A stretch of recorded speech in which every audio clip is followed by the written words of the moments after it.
Ain't I fall sometimes? Wonder why I'm on this earth in the first place.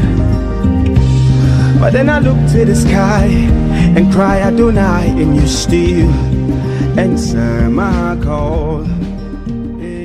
La colère qui est manifeste chez les enfants de Dieu. On va parler de son origine, on va parler comment traiter ça.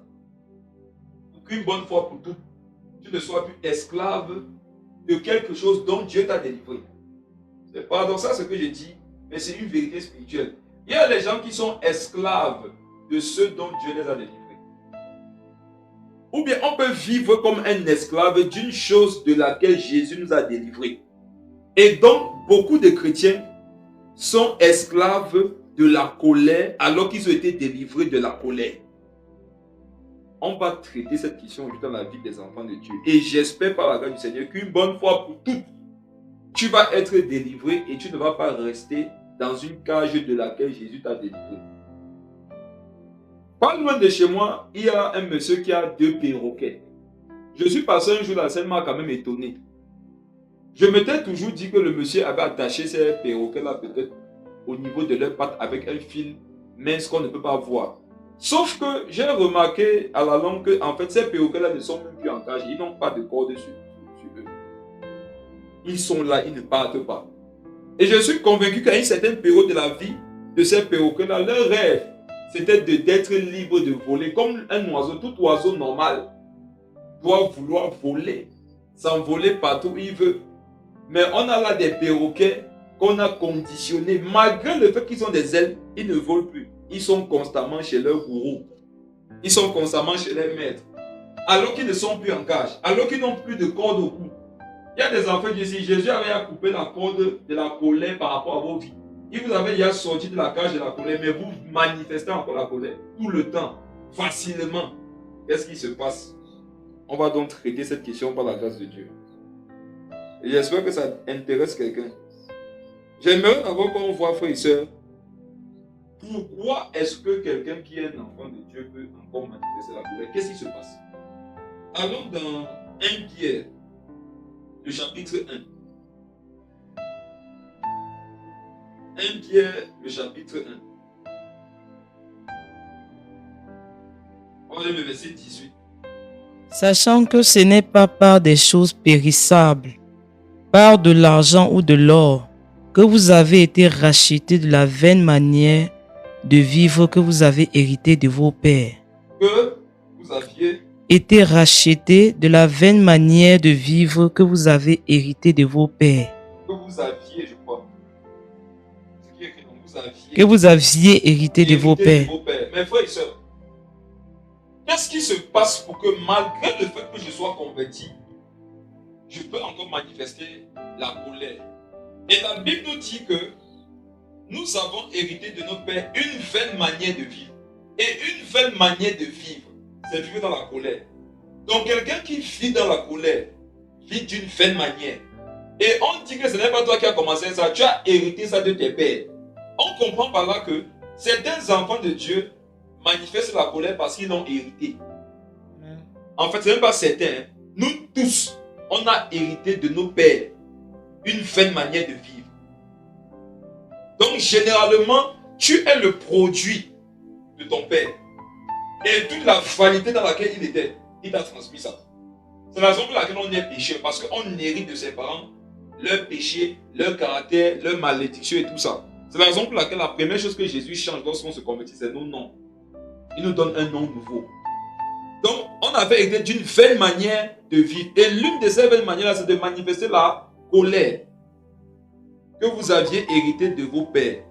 Donc, de la même façon qu'on peut hériter d'une maison de son père, on peut aussi hériter d'un caractère. Et il y en a, pendant que je parle, vous pouvez vous rappeler que vous faites un peu comme votre père ou un peu comme votre mère. Ou vous faites un peu comme les deux. Si tu as remarqué tes sauts d'humeur, c'est comme ça que ton père avait des sauts d'humeur. Si tu as remarqué ta colère qui te pique d'un coup, là, c'est comme ça que ta maman aussi faisait. Et quand tu as remarqué ça, c'est la preuve qu'il y a un détachement qui n'a pas encore été fait, alors que tu es né de nouveau. Et on va voir ça, comment on se détache de ces choses-là. Relis le verset, s'il te plaît. Sachant que ce n'est pas par des choses périssables, par de l'argent ou de l'or, que vous avez été rachetés de la vaine manière de vivre que vous aviez hérité de vos pères. que vous aviez hérité de vos pères, mais pas, verset 19, Mais par le sang précieux de Christ, comme d'un agneau sans défaut et sans tache. voilà l'une des choses qu'on va toucher tout à l'heure pour nous montrer la solution. En fait, une des solutions, la solution ultime à la colère, c'est le sang de Jésus. Amen. Quelqu'un va maintenant dire comment est-ce qu'on utilise le sang de Jésus pour sortir de la colère? Parce que le sang de Jésus c'était avant. C'est l'eau là-bas au ciel, c'est lui. Il n'y a pas le sang quelque part. Même s'il y avait le sang là, comment je peux utiliser le sang de Jésus pour que ça me délivre de la colère? On va voir ça tout à l'heure. Regardons une autre chose. Éphésiens 2, le verset 3. Éphésiens 2, le verset 3. C'est une autre preuve, mais c'est encore une autre raison. C'est quelque chose qui montre encore pourquoi certains enfants de Dieu peuvent manifester la colère. Éphésiens 2, verset 3. Nous tous aussi, nous étions de leur nombre, et nous vivions autrefois selon les convoitises de notre chair, accomplissant les volontés de la chair et de nos pensées, et nous étions par nature des enfants de colère comme les autres. Nous étions des enfants de colère. Bon, maintenant, je vais commencer à dire des choses qui peuvent troubler certaines personnes. On a vu 1 Pierre 1, le verset 18, qui dit que nous avions hérité d'une vaine manière de vivre de nos parents. Et maintenant, Éphésiens 2, 3 nous fait comprendre qu'on était des enfants de colère. Donc, on a été enfants, on est descendants des pécheurs et on a hérité le péché. C'est ce que les deux versets veulent dire. Regardez mes frères, je vais partir d'une image simple pour vous expliquer une vérité spirituelle. Qui ici, le jour où il est né de nouveau, ses traits de visage ont changé? Personne. Qui ici, le jour qu'il est né de nouveau, son résus, son groupe sanguin a changé? Ont changé? Personne. Qui ici, le jour où il est né de nouveau, Dieu a changé sa famille? Personne. Le nom de ta famille est resté sur toi. Pourtant, tu es né de nouveau. Mais frères et sœurs, ça explique une vérité spirituelle. Le fait que vous soyez né de nouveau ne vous a pas délivré de tout. J'ai dit, c'est sorti. Le fait que vous avez donné vos vies à Jésus, ça ne vous a pas délivré de tout.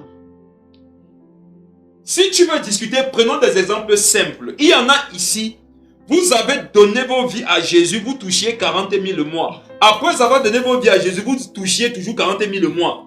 Donc, donner ta vie à Jésus ne t'a pas délivré de ton salaire. Je peux commencer à te citer des exemples comme ça. Il y en a, vous avez donné vos vies à Jésus, vous aviez les couches de nuit. Le jour de ton baptême, la nuit qui suivait, tu as une couche de nuit. Vous devez comprendre que quand on dit que la délivrance par Jésus, ce n'est pas quelque chose d'immédiat comme vous le pensez. Qu'est-ce que Jésus? Jésus, c'est la parole. Donc quand on dit que Jésus m'a délivré, on entend dire que la parole m'a délivré. Maintenant, la délivrance de la parole s'opère lorsque j'ai la révélation de la parole. Donc même si je suis né de nouveau, si je n'ai pas la révélation de la parole, je serai toujours esclave. Les gens, les excités qui veulent la vie chrétienne fast-food, ils n'aiment pas les messages comme ça. Parce qu'ils voudraient se conforter dans la position sur laquelle, comme j'ai donné ma vie à Jésus là, vraiment tout est achevé. Rien n'est achevé. Rien n'est tout achevé, mon ami. Le fait de donner ta vie à Jésus, c'est de dire à la parole que, ok, maintenant la parole de Dieu fait effet dans ma vie. Tant que tu as la révélation d'une parole, cette parole vient nous délivrer. C'est pour ça que la Bible dit que vous connaîtrez la vérité et la vérité vous rendra libre. Maintenant, Jésus a dit que je suis la vérité. Or, la vérité que Jésus est, tu ne peux pas connaître ça en 2 heures, mon ami. Tu ne peux pas connaître ça en un an. Même en 10 ans, tu ne peux pas. Donc, tant que tu n'as pas la révélation de la portion de la vérité que Christ veut te donner, tu seras esclave dans le domaine dans lequel tu n'as pas encore la vérité. Plein de chrétiens, moi j'ai remarqué que la plupart des grands esclaves aujourd'hui sont les chrétiens. Pourquoi? Ils ont mal compris le verset. Ils ont compris, Jésus dit que venez à moi, vous tous qui êtes fatigués, je vous donnerai du repos. Jésus a dit que celui qui est esclave, il dit, je vais le rendre libre. Il faut comprendre ce que ça veut dire. Sinon, arrête un peu avec ton excitation. Pose-toi quelques minutes. Regarde ta vie. Ça, c'est la vie de quelqu'un qui est délivré. Oh. Quand tu regardes ta vie, tu es délivré. tu regardes ta vie là, tu es libre. Pourquoi la vérité, Jésus nous demande de méditer sa parole jour et nuit? Il a dit un jour aux gens qui le connaissaient hier que celui qui demeure en moi, il sera réellement libre. Donc, dans Jésus là, il y a plusieurs dimensions de liberté. Amen. Il y a plusieurs dimensions aussi d'esclavage dans lesquelles tu peux être si tu ne connais pas la vérité. Vérité. Donc, je peux connaître Jésus, je suis libre sur certains domaines de ma vie. Mais il y a d'autres domaines de ma vie aussi où je n'ai pas la révélation de la vérité. Qu'est-ce qui va se passer là-bas? Je serai esclave. C'est pour ça qu'il y a plusieurs parmi vous. Vous êtes convertis depuis quelques années. Mais c'est après une prédication un jour, plusieurs années après ta conversion, que tu avais eu la révélation sur un sujet et donc tu as commencé à vivre la délivrance dans ce sujet-là. Sinon, avant ça, malgré le fait que tu étais né de nouveau baptisé, tu étais esclave là-bas. Combien ici ont écouté un évangile selon lequel, si tu donnes ta vie à Jésus, tu es pauvre, tu vis pauvre, tu meurs pauvre, c'est la volonté de Dieu. C'est un mensonge. Ça veut dire que je peux être converti, mais je suis un esclave de certains mensonges. Donc je vous dis ce soir que ce n'est pas parce que tu as donné ta vie à Jésus, comme on le dit communément, que le lendemain, tu vas voir comment tu es l'homme le plus doux du monde. C'est faux. Au travail. Il y a une connaissance que tu dois chercher. Regardez. On dit qu'on a hérité, non? Tout à l'heure, j'ai dit que quand tu es né de quelqu'un, tu vas avoir ses traits de visage. Qu'est-ce que ça veut dire? Ça veut dire que même sur le plan spirituel, de la même façon que quand je donne ma vie à Jésus, je ne paie pas forcément les traits de visage de mon père. De la même façon, quand tu donnes ta vie à Jésus, il y a des traits de visage qui peuvent rester. L'Esprit de Dieu va venir te transformer au niveau de ton esprit, c'est vrai. Tu vas changer, tu vas devenir une nouvelle créature. Mais la nouvelle créature-là a les séquelles de la vie passée. C'est la raison pour laquelle les péchés que tu aimais avant ta conversion, si tu ne fais pas, tu vas encore aimer les mêmes péchés aujourd'hui, alors que tu es né de nouveau. Pourquoi? Un héritage, ce n'est pas quelque chose, c'est quelque chose qu'on peut abandonner. Mais ce n'est pas quelque chose qui nous abandonne facilement. Tu peux abandonner le péché facilement, mais ce n'est pas sûr que le péché va t'abandonner toi. C'est aller et retour. Depuis le jour où tu as donné ta vie à Christ, tu as divorcé avec le monde. Mais le monde a gardé son acte de mariage. Le monde n'a pas divorcé. C'est pour ça que jusqu'aujourd'hui, le monde te tente toujours. Parce que le monde espère que tu vas revenir à la maison. Regardez mes frères et sœurs. Avant d'être marié à Christ, on était marié à Satan. Vérité. Est-ce qu'on peut parler un peu du mariage? Avant d'être marié à Jésus, on était marié à Satan. Quand le diable nous voit aujourd'hui, il nous voit comme on est, il nous voit dans l'adultère. Quand Satan te voit, quand Satan nous voit, pour lui, on est dans l'adultère. Parce qu'on a quitté le foyer pour aller se remarier dehors. Tu étais chez lui dans son royaume. Acte 10, verset 38. Nous étions sous l'empire du diable. Ça veut dire que c'était notre maison. Mais un jour, on ne te voit pas rentrer à la maison. Elle est où? Elle a débouché. Elle avait qui? Elle avait notre homme là-bas au carrefour. Qui? Il s'appelle qui? Jésus. Donc, quand tu as déchiré l'acte de mariage, Satan a dit qu'il ne déchire pas. Il est parti dans l'atmosphère démoniaque. Il a dit au démon que vraiment, ma femme, c'est avant m'obéissait. Quand je lui disais, masturbe-toi, il s'est masturbé. Regarde la pornographie, il regardait. Quand je lui disais avant que vraiment, sois colérique, il était colérique. Quand je lui disais que sois haineux, il était haineux. Donc, il passe plaidant dans le royaume des ténèbres pour dire que vraiment, intercéder pour mon foyer. Mon foyer ne va pas bien. Ma femme a commencé à voir ailleurs. Je te dis que c'est exactement comme ça que ça se passe dans le mariage démoniaque. Satan jusqu'aujourd'hui espère que tu reviennes à la maison. C'est pour ça souvent qu'il te voit quand vous te dit que vraiment, il t'appelle, il dit que recommence à mentir, recommence à voler. Ça suffit parce que tu reviens à la maison.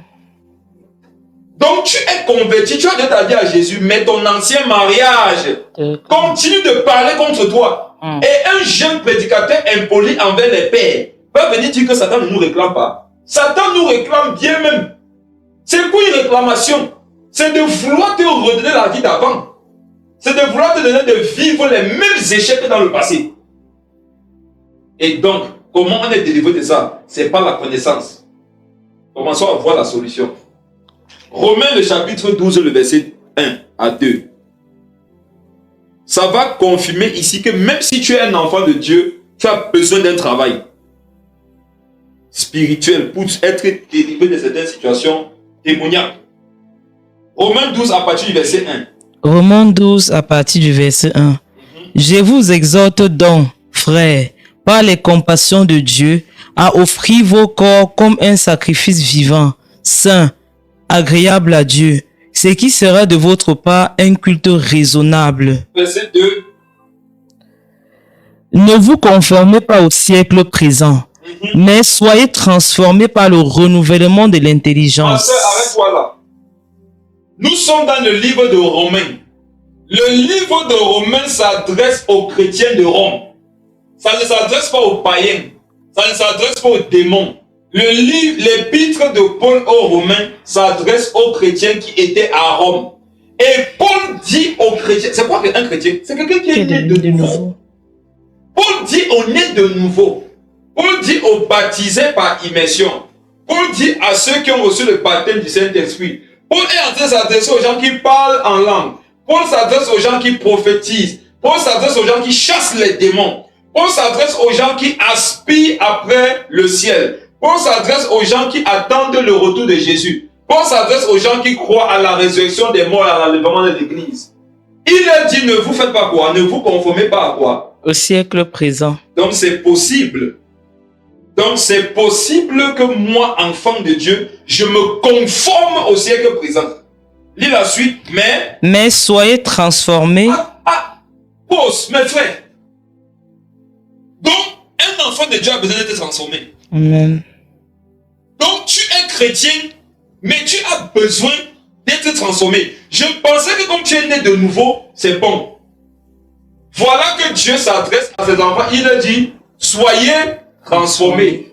Vous avez besoin de transformation. Je donne ma vie à Jésus. Je vivais dans la colère. J'étais colérique. Je m'emportais vite. Et je remarque que, après avoir donné ma vie au Seigneur, je réagis toujours mal. Je parle toujours fort. Je crie sur les gens. Je suis souvent impoli. Je m'énerve facilement. Alors que parfois on me dit la vérité. Je dis que j'ai donné ma vie au Dieu de la vérité. Mais quand on me dit la vérité, ça m'énerve. Je prie pour ça, ça ne change pas. Je demande qu'on prie pour moi, ça ne change pas. Vous savez pourquoi beaucoup parmi vous n'ont pas encore pu changer? C'est parce que vous avez la mauvaise thérapie. Les chrétiens d'aujourd'hui croient que tout se fait dans la prière. Parenthèse, mes frères et sœurs, la plupart des choses que vous cherchez dans la prière ne sont pas dans la prière. Connaissance. Fort. Dieu dit, vous connaîtrez la vérité. La vérité vous rendra libre. Dieu n'a pas dit que vous prierez. Il n'a pas dit que vous jeûnerez. La prière et le jeûne ont leur place. Mais ce que Jésus a dit qu'on trouve dans la connaissance, tu ne peux pas trouver ça dans la prière et le jeûne. Même si tu vas prier et jeûner, ça ne sera pas ça la solution. Dans la prière et dans le jeûne, Dieu va te donner la connaissance. Mais ça ne sera pas la prière et le jeûne qui t'auront délivré, mais la connaissance que tu auras reçue dans la prière et dans le jeûne. Vous connaîtrez la vérité. Donc, je remarque qu'après que je me sois converti, je manifeste toujours la colère. Je suis toujours impulsif, impatient. À peine on a parlé de moi, je vais tuer tout le monde. À peine les gens me regardent mal, j'ai envie de leur refaire leur portrait. Je sens dans mes membres quelque chose que je sais qui ne doit plus habiter. Je prie, je jeûne, rien ne change. Et beaucoup parmi vous, après, se sont découragés. Ils ont commencé à se poser des questions. Est-ce que je suis vraiment converti? C'est comme si les choses de Dieu, ce n'est pas pour moi. Donc, c'est les autres seulement qui peuvent être doux. Pourquoi pas moi? Le problème est que tu n'as pas appliqué la technique qu'il faut. Tu n'as pas appliqué la technique qu'il faut. La technique que la Bible nous donne ici, c'est d'être renouvelé au niveau de son intelligence. Donc, en face de la colère, il y a une intelligence qu'il faut avoir. Il y a une intelligence en face de la colère. Voici par exemple une intelligence que le psaume 101, le verset 3 nous donne pour ne pas tomber dans la convoitise. La Bible dit dans le psaume 101 au verset 3 que je ne mettrai rien d'impur devant mes yeux. Je hais la conduite des pécheurs, elle ne s'attachera pas à moi. Donc, quand une femme passe par exemple à côté de moi, ton affaire de dire oh Seigneur, pardon, fais que je ne la guette pas là, ça ne peut pas marcher petit. Ça ne va pas marcher. Tu demandes en prière quelque chose que Jésus t'a donné par la parole. La parole dit qu'en ce moment-là, discipline-toi, fais tout ce que tu peux, mais ne mets pas cette image devant tes yeux. Par exemple, qu'est-ce qu'il faut faire? Tu fuis. Mets ta main sur tes yeux, avance vite. Parce que beaucoup de personnes ont péché en priant. Mes frères et sœurs, il y a les gens qui ont péché en priant. Je m'explique. Un pasteur prêche comme ça contre l'impudicité. Mais un jour, lui-même, il est à l'hôtel. Pendant qu'il est à l'hôtel avec la fille, lui-même, il sait que c'est qu'il a fait là, c'est pas bien. Il dit, oh Seigneur, comment pardonne-moi? Il dit, fais ta même. Il prie dans le péché. Comment se fait-il qu'il prie, mais la prière ne l'aide pas? La prière n'était pas ce qu'il fallait faire en ce moment. Ce qu'il fallait faire en ce moment, c'était de fuir. C'était de ne pas avoir le numéro de cette fille. C'était de ne pas aller à ce rendez-vous. Vous partez dépasser vos frontières et maintenant, après avoir traversé les frontières, vous commencez à prier. Il y a une frontière au-delà de laquelle la prière n'a pas d'efficacité, je le dis. Je suis un prédicateur, je vous dis qu'il y a des atmosphères dans lesquelles la prière n'a aucun pouvoir. Oui, il faut essayer, c'est sorti. Je dis, je suis un enfant de Dieu, prédicateur de la parole, prédicateur de l'évangile. Je vous dis qu'il y a des atmosphères dans lesquelles la prière n'a aucune efficacité. C'est la raison pour laquelle souvent tu as traversé certaines frontières que le Saint-Esprit t'avait demandé de ne pas franchir. Et tu as prié là-bas pour ne pas succomber à la tentation. Tu n'as ressenti aucune force. Pourquoi? Parce que Proverbe 28 au verset 9 nous dit que celui qui détourne son oreille pour ne pas écouter la loi de Dieu, pour ne pas écouter la parole de Dieu, mais qui prie, la Bible dit que sa prière c'est une abomination. Donc quand le Seigneur m'a dit ne va pas à gauche, je m'en vais à gauche et je prie là-bas, c'est une abomination. Et Dieu n'exauce pas les abominables. C'est écrit dans Deutéronome. Dieu n'exauce pas les abominables. Donc, par rapport à la colère là, il y a une sagesse que la Bible nous enseigne. Et on va voir ça tout à l'heure. Il va développer ça. Soyez transformés par le renouvellement de l'intelligence. L'intelligence. Donc, certains enfants de Dieu, si vous n'avez pas besoin de plus de prière, vous avez besoin de plus d'intelligence. Amen. Mes frères et sœurs, seront sauvés les intelligents. Oh. Yes. Seront sauvés ceux qui auront été intelligents. Il y a une intelligence que le Saint-Esprit inspire lorsque je te tourne vers lui. Amen. Ne seront pas sauvés ceux qui disaient Seigneur, Seigneur. Ne seront pas sauvés ceux qui prient forcément de minuit à 6 heures en langue. Non. J'en connais qui ont prié de 6 heures à minuit, à 7 heures. Il était dans le lit de quelqu'un. Mes frères et sœurs, la vie chrétienne, ce n'est pas ce que vous croyez. C'est être intelligent. L'intelligence, c'est que si je vois le mal venir de loin, je fais quoi? Je fuis. Je fuis. Pas question de prier. Pas besoin de prier là-bas. Tu vas perdre le temps pour rien. Détourne ton chemin du malheur. Non, ça, c'est l'intelligence. L'intelligence spirituelle, c'est tout ce que je pratique pour ne pas me retrouver dans le péché. Amen. Donc, quiconque dit qu'il est intelligent, mais il est esclave du péché, il n'est pas intelligent. L'intelligence, c'est la faculté que Dieu nous donne pour ne pas nous retrouver dans le mal. Sois son major de ta promotion. Tu es dans le péché. Tu n'as pas de ta vie à Jésus, tu n'es pas intelligent. Tu es intelligent pour le monde, mais pas pour Jésus. Est-ce à dire que toi, chrétien, tu dois se mettre intelligent pour fuir le péché? Non. Si tu es intelligent pour fuir le péché, on va passer dans tes notes aussi à l'école et au travail. Donc, afin que vous discerniez quoi? Afin que vous discerniez quelle est la volonté de Dieu, ce qui est bon, agréable et parfait. Amen. Amen. Donc, ne peut pas connaître ce qui est bon, agréable et parfait quelqu'un qui n'a pas d'intelligence. Avançons. Avant que... On va prendre Éphésiens 3, le verset 4. Mes frères et sœurs, écoutez-moi bien. Je vais maintenant transiter dans l'explication pratique de comment vaincre la colère.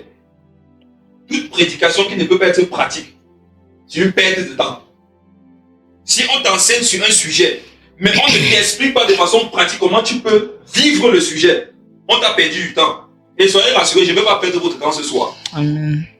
La Bible dit que on ne doit pas se conformer, mais on doit se laisser transformer, renouveler, transformer par le renouvellement de l'intelligence.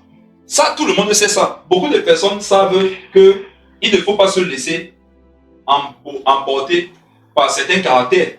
Ils savent même que la Bible leur demande de ne pas avoir ce caractère. Maintenant, ce qu'ils ne savent pas, c'est comment, sur le plan pratique, faire pour ne plus être esclave de certaines choses et plutôt être esclave de la volonté de Dieu. Avant qu'on ne voit l'instruction concrètement, Regardons Philippiens 3, le verset 4. Je vais commencer par ça. C'est même déjà une solution. Philippiens 3, le verset 4. Qu'est-ce que Paul dit là-bas? Moi aussi, cependant, j'aurais sujet de mettre ma confiance en la chair. Si quelque autre croit pouvoir se confier en la chair, je le puis bien davantage. Magnifique. Maman Liviane, Oui, papa. remplace chair par colère. Moi aussi, Écoutez, lis fort. moi aussi, Ils ont mal au cœur. Ils vont dire c'est parce que tu disais doucement. Lis fort qui comprend. moi aussi, C'est Paul qui parle. Paul dit que lui aussi, cependant, oui, j'aurais sujet de mettre ma confiance en la en colère. la colère. Parce qu'il a dit en la chair. Or, l'une des œuvres de la chair, c'est quoi? La C'est colère. Lis la suite. Si quelque autre croit pouvoir se confier en la colère, Oui, je le puis bien davantage. je le suis bien davantage. Mes frères et sœurs, voici la première solution lorsque vous voulez détruire un péché, un vice, un caractère dans vos vies. Soyez conscient que vous pouvez être un maître dans le domaine. Vous pouvez être un maître en la matière. Quelqu'un va me dire que en quoi c'est une solution. Mon frère, ma soeur, c'est important de savoir que si tu le veux, non, tu peux être pris dans une situation. Pourquoi? Quand tu es conscient que tu peux faire quelque chose, mais tu ne le fais pas, c'est ça qu'on appelle l'adoration. Amen. Quelqu'un qui fait sans savoir qu'il peut faire le contraire, il n'est pas en train d'adorer Dieu.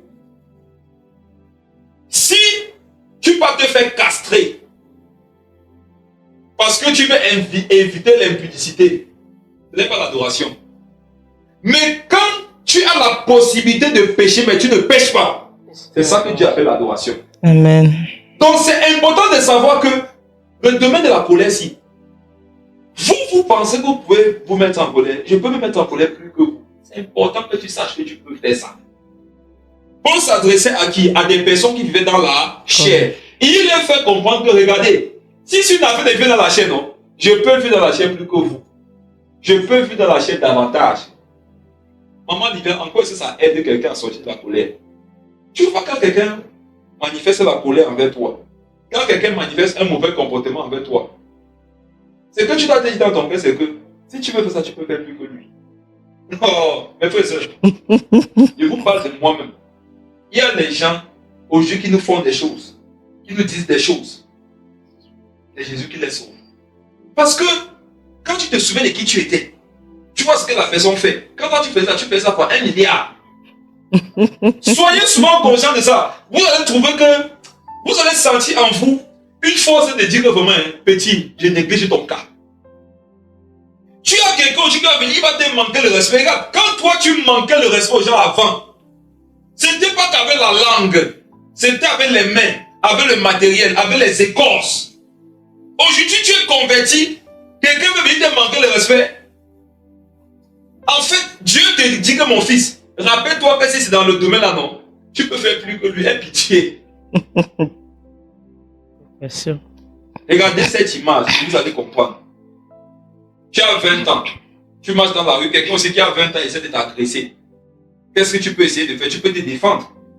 Tu peux essayer de te défendre. Vérité. Maintenant, imaginons que tu as 20 ans, tu traverses la rue, un enfant d'1 an vient, il commence à te boxer. Mais c'est qui derrière moi qui va rire? Vérité. Qu'est-ce qui se passe souvent quand tu as un enfant? Tu colosses comme ça, l'enfant il tape sur tip, tip, tip, tip. C'est amusant, ça nous amuse, tu rigoles. Pourquoi tu ris? Parce que pour toi, ça c'est un jeu. Parce que si tu tapes sa tête, il est mort. Or, quand c'est quelqu'un de ta catégorie, tu peux être tenté de tomber dans le péché. On comprend par exemple que quand Paul disait que je peux faire davantage, il faut dire que dans ce domaine-là, je vous vois de haut. Est-ce que vous savez que vous devez voir la tentation de haut?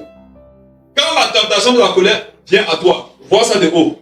Dis-toi que ma petite soeur, si me manque le respect, elle montre qu'elle est fâchée. Oh, ma fille, si aujourd'hui me montre qu'elle a les nerfs, rappelle-toi que si c'est dans le domaine là, non, tu peux l'écraser. Et dans le temps comme ça, tu vas rigoler comme quand c'est un enfant qui t'attaque, tu vas laisser tomber. Mais quand tu prends ça à cœur, tu es déjà en train de dire que la personne c'est ton égal. Est-ce que vous savez que lorsque vous vous soumettez à la colère parce que quelqu'un vous a énervé, vous faites de la personne votre égal dans l'esprit? Oh, c'est fort ça. Quand quelqu'un te met en colère, tu as jugé. En fait, tu as établi la personne dans l'esprit comme étant égale à toi. Amen. Si quelqu'un te provoque, tu te mets en colère, tu as élevé la personne à ton niveau. Oh, wow. Tu as élevé la personne à ta dimension. Le seul moyen pour toi de ne pas élever quelqu'un qui est dans un défaut, de monter à ta dimension, c'est de ne pas réagir comme la personne. Amen. Qui a remarqué que malgré tout ce que les hommes font, Dieu ne réagit pas comme les hommes. Vérité. Dieu ne réagit pas comme les hommes. Vous et moi, si nous étions Dieu, et que les gens disaient sur Dieu ce qu'ils disaient sur nous, ce qu'ils disaient sur Dieu, n'est-ce pas ce qu'on les a frappés depuis avec le tonnerre de l'éclair? C'est qu'on ne les a pas frappés de tonnerre ou d'éclair, c'est qu'on les a frappés avec le tonnerre de l'éclair. Soyez d'accord avec moi que si vous étiez Dieu et que vous appreniez que quelqu'un m'a parlé de vous dans une chambre, qu'est-ce que vous feriez? Les murs de la chambre s'effondrent sur la personne. Pourquoi Dieu ne réagit pas en fonction des hommes? Parce qu'il est au-dessus des hommes. Amen. Si Dieu aujourd'hui commence à agir en fonction de nous les hommes, il nous a élevés à son niveau. Or, personne n'est au niveau de Dieu. Si Dieu commence à parler, agir, réagir en fonction du comportement des hommes, il s'est abaissé à notre niveau. Or, Dieu est Dieu, il est assis sur le trône. Ce qui montre que Dieu est Dieu, c'est que ce ne sont pas les pensées, les paroles et les actions des hommes qui dirigent ses actions à lui. Amen. Donc, quand toi, tu te laisses manipuler par les autres pour être dans un état de colère, Oh, yes. tu laisses donc trop de pouvoir sur toi. Wow. C'est fort. Tu te réduis. Quelqu'un donc qui veut sortir de la colère doit déjà comprendre que se mettre en colère, c'est se réduire et élever à mon niveau. Et peut-être même au-dessus de moi, celui dont je me plains du comportement. Comment tu te plains du comportement de quelqu'un, mais tu le lèves à ton niveau au-dessus de toi? Laisse-le donc en bas où il est. Le laisser en bas où il est, c'est de ne pas réagir comme lui. Amen. Jésus dit que si vous aimez seulement ceux qui vous aiment, il y a une différence entre vous les païens. Les païens font pareillement. Pour prouver, Jésus veut nous montrer par là que si vous voulez montrer aux gens que vous êtes mes disciples, Amen. ou eux, ils ne sont pas capables d'aimer là-bas. Wow. Amen. Tu veux montrer que tu es disciple de Jésus, regarde. Quelqu'un en colère contre toi, toi aussi tu te fâches. Il y a quelle différence entre vous? Oui. Il n'y a aucune différence. Tu veux montrer que tu es enfant de Dieu. Et tu veux montrer que tu as le Saint-Esprit. Quand l'autre s'agit, toi, sois calme. Amen. Quand l'autre s'agit, sois calme. Mes frères et sœurs, la puissance que Dieu voudrait qu'on manifeste face à ceux qui sont colériques, c'est le contraire de la colère. Et rappelle-toi que si c'est dans le domaine là, non, tu peux faire plus que la personne. Donc ce n'est pas la capacité qui te manque. Mes frères et sœurs, nous on ne pêche pas. Ce n'est pas qu'on n'a pas la capacité de pécher. On peut pécher. On peut bien pécher même. On ne pêche pas parce qu'on n'en a pas la capacité. On ne pêche pas. Nous on ne pêche pas parce qu'on est devenu des adorateurs.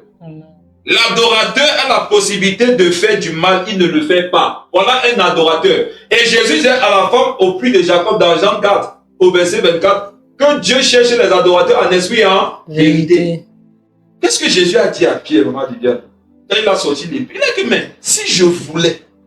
Les gens d'ange. Jésus a dit que Pierre, toi tu sors ton épée, tu peux me défendre. Toi là, tu peux me défendre. Toi, Pierre, tu peux me défendre moi, Jésus? Si je le voulais, une douzaine de légions d'anges, ça descend ici maintenant. Ça finit avec ces messieurs.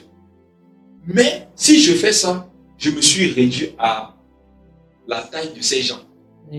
Comme je ne suis pas leur égal, je ne vais donc pas invoquer les anges ici. Quand Satan invoque le mal, toi aussi tu invoques le mal, tu es comme Satan. Yes. Satan invoque la colère par quelqu'un contre toi, tu invoques aussi les nerfs. Quel est l'esprit qui te dirige en ce moment? Eh, Seigneur, ta grâce. Et il y a des enfants de Dieu aujourd'hui qui disaient des choses dont ils devraient avoir honte, que moi ne me parle pas comme ça. Moi, quand tu fais ça, te mets à ta place. Ouh, Chanel. On dit quoi? Moi aussi, j'aurais sujet de mettre ma confiance en la chair. Il y a des gens, leur confiance, ce n'est plus en Jésus, c'est en la chair. Il y a des enfants, quand tu les entends parler, ils se vantent de quoi? Ils se glorifient de quoi? Ils se glorifient de ce que j'ai mis tel à sa place. Waouh! Donc, tu connais la place des gens. Tu connais la place des gens jusqu'à ce que tu les mets à leur place. Je pensais que seul Dieu connaissait la place de chacun. Toi, tu es devenu Dieu. J'ai tellement énervé, je lui ai dit ces 4 mots, ces 2 vérités. Le mystère des 4 mots, des 2 vérités, ça te regarde seul. Vous vous comportez comme ceux dont vous vous plaignez. Et au final, vous voulez qu'une gloire soit sur votre vie. C'est la honte qui sera sur ta vie. Moi, mes frères et sœurs, je sais que s'il faut se mettre en colère, non, je peux me mettre en colère plus que tout le monde entier. Mais pourquoi je ne le ferai pas? Parce que c'est maintenant de ça que vient ma gloire. Ma gloire aujourd'hui, c'est de ne pas me mettre en colère, alors que je peux me mettre en colère. Et c'est ce qui est écrit dans le livre des Proverbes. Allons là-bas. Proverbes. Proverbe 19, le verset 11. Il y a des païens qui se moquent de nous les chrétiens parce qu'ils disent que on a la possibilité de tromper nos femmes, on ne les trompe pas. Tu ne connais même pas comment on trompe une femme. Toi qui parles là, non, tu ne connais même pas. Je peux t'enseigner comment on trompe sa femme. Yes. S'il faut aller dans le domaine là, non, tu n'es pas né. S'il faut aller dans ce domaine, je te convertis. Je fais ton baptême par immersion. J'impose la main sur toi. Je prie et les yeux d'adultère te remplissent. Et c'est là que tu vas confirmer que waouh, donc ce monsieur avait ses capacités. Et pourquoi il ne le faisait pas? Ce n'est pas qu'on ne peut pas, mon ami, c'est qu'on est devenu enfant de Dieu. Pour nous, ce ne sont pas des mots, c'est une vie. C'est une vie qui coule en nous. Donc, vous les païens qui allez, peut-être tu es connecté, païens, on fait païen. Ou vous qui allez tomber sur la vidéo, ne pensez pas qu'on ne vit pas comme vous là, c'est qu'on ne connaît pas. Hein. Ne pensez pas que c'est la force qui nous manque. Hein. Ne pensez pas que si quand nous on veut sortir de chez nous pour aller faire le massacre dehors, le Saint-Esprit va bloquer la porte. Ah, il va ouvrir. Dieu ne va pas nous bloquer. Parce que nous avons compris qu'après cette vie, il y a la meilleure des vies. C'est parce qu'on a compris que le péché ne peut pas nous satisfaire. On a compris que Christ nous aime et qu'il nous propose un meilleur menu que le menu de péché que vous mangez. Donc vraiment calmez-vous et vous les chrétiens, dites ça à vos amis païens là. Faites-les comprendre que ce n'est pas la capacité de péché qui vous manque. Justement, le fait d'avoir la capacité de faire une chose et de ne pas faire la chose, ça montre que je suis plus fort que tous ceux qui font ça. Regardez, vous qui êtes marié, qui êtes fidèle à votre femme, à vos maris, vous êtes plus fort que tous les adultes, vous êtes plus fort qu'eux. Parfois, vous sortez évangile, les gens te disent que tu peux montrer que tu es plus saint que qui ça. Vous êtes embarrassé. Dites que vous êtes plus saint que. Oui, regardez, moi, je suis plus saint que les païens. Et si on va procéder de faire une concurrence, je suis plus saint que toi. Tu crois que c'est parce que, wow, c'est parce que tu ne parles pas en boîte que tu es plus saint que qui? Ne parle plus aussi d'abord en boîte, on voit, non? Comme c'est facile, non? Comme tu maîtrises ça, non? Arrête un peu de partir 1 an. Reviens, on va causer. Les chrétiens ici, ne soyez pas embarrassés par ces propos. N'ayez pas peur de ces paroles. Donc tu es saint, tu veux montrer quoi? Que comme tu ne bois pas là, oh, calme-toi. Arrête d'abord aussi de boire 1 mois, on va causer. Arrête de boire 1 mois, on va causer après. Si pour l'instant tu ne peux pas encore faire ce qu'il fait, calme-toi. Où sont passés ces enfants de Dieu audacieux? Conscients de ce que vivre en Christ, c'est une gloire. Notre gloire aujourd'hui, frère, on ne doit pas cacher ça, on doit s'en vanter. C'est de vivre avec Jésus. Tu veux dire que quoi? Tu veux dire que quoi? Que toi tu es saint. Et il y a les enfants de Dieu qui disent que non, est-ce qu'ils sont en train de dire que je suis saint? Tu lui prêches l'évangile, pourquoi? Pour lui montrer qu'il y a une forme de péché qu'on peut vivre avec Jésus.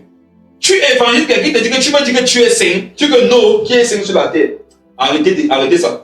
Si tu ne peux pas assumer qu'en Christ, tu es saint, ne prêche plus l'évangile. Amen.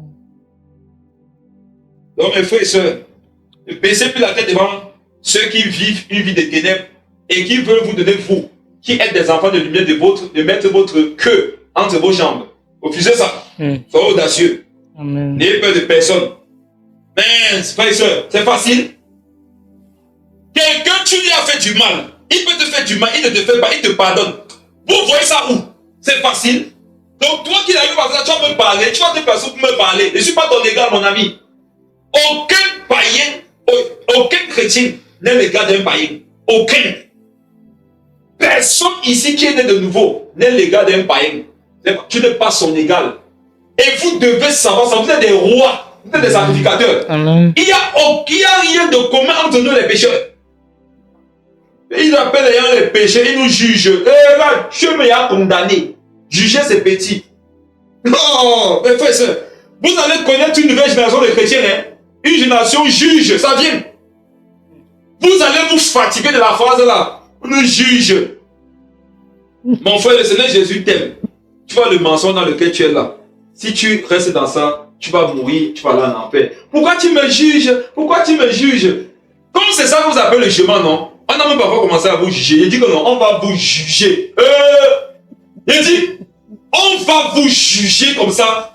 Vous allez quitter la terre. Si tu ne veux pas le jugement, non, regarde, va te pendre. Quitte la terre. Parce que si c'est nous qui te jugeons, on va peut-être te crucifier. Une génération dans laquelle, quand tu dis la vérité, c'est que tu juges les gens.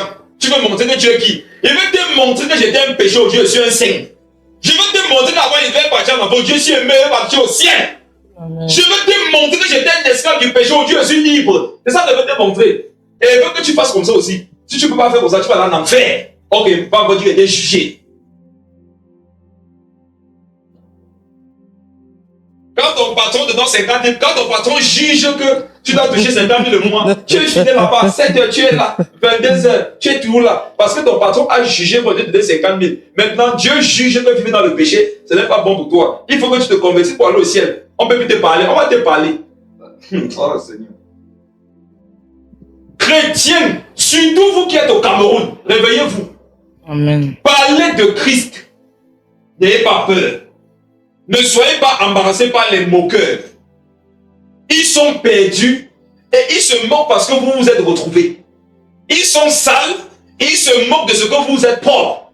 Ils sont condamnés à moins qu'ils ne se convertissent et ils se moquent de vous qui êtes déjà sauvés. Et vous devez vous taire, ne vous taisez pas. Le message qu'ils dénoncent là, ils en ont besoin. Prêchez-leur ce message. Proverbe, je disais, Proverbe 19. Le verset 11. L'homme qui a de la sagesse est lent à la colère. L'homme qui a de la sagesse est lent à la colère. Donc il y a une vitesse qui nous mène à la colère. Il y a une vitesse qui nous mène à la colère. J'en ai assez parlé mercredi passé. Je vous faisais comprendre mercredi passé que il y a des moyens de locomotion pour arriver à la colère. Il y en a quand il faut aller dans la colère, ils prennent l'avion. Rapide. Donc dès que tu touches son épaule comme ça là, il s'est mis en colère. C'est après que tu l'as dit que je voulais, il s'était dit que voilà un trou devant toi, tu vas tomber. Il s'était mis en colère. Dieu voudrait que quand ce soit en ce qui concerne la colère là, que chacun de nous ici prenne comme moyen de locomotion l'escargot. Que tu sois lent. Le temps maintenant d'arriver à la colère là-bas, Dieu va te parler en chemin. Il va te donner de quitter ce chemin-là. Amen. Donc quand Dieu nous demande d'être lent à la colère, c'est pour lui donner le temps de transformer nos cœurs, de nous montrer que la situation là, nous ne devons pas tomber dans ce piège. C'est de nous donner de comprendre comment nous devons gérer le conflit, la tentation présente. Mais quand tu es prompte à courir à la colère, tu ne laisses même pas le temps à Dieu de parler. Il y en a ici, dès que Dieu lui dit que mon fils, il est abattu. Dieu a déjà mon fils, le gars n'est plus à côté de lui. Dieu voudrait pouvoir te dire que mon fils, regarde, laisse agir la colère. Elle ne sait pas ce qu'elle fait. Pardonne-lui, prie pour elle. Elle va changer. Parce que Dieu voulait te dire, ça devait te calmer. Mais à peine Dieu voulait te parler, tu as pris ton avion, tu es parti. Donc l'homme qui a de la sagesse, il est comment en ce qui concerne la colère? Il est lent à la colère. À partir de ce soir, sois lent. Amen. Ça veut dire qu'on est en train de voir les solutions. L'une des solutions, c'est que quand tu sens comment la colère veut monter, non, essaie de pousser pour que la vitesse ne... Regarde, diminue la vitesse, appuie sur le frein. Appuyer sur le frein, c'est quoi? C'est que ça veut sortir, non, tu bloques.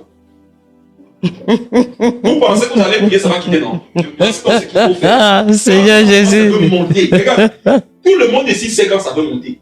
Ça commence jamais au ventre, non? Après, maintenant, quand tu l'as mal bien pour que ça arrive à la gorge. Et à un moment donné, ça commence à faire mal à la gorge. Vous savez pourquoi votre gorge vous fait mal? C'est la colère qui force que laisse-moi sortir.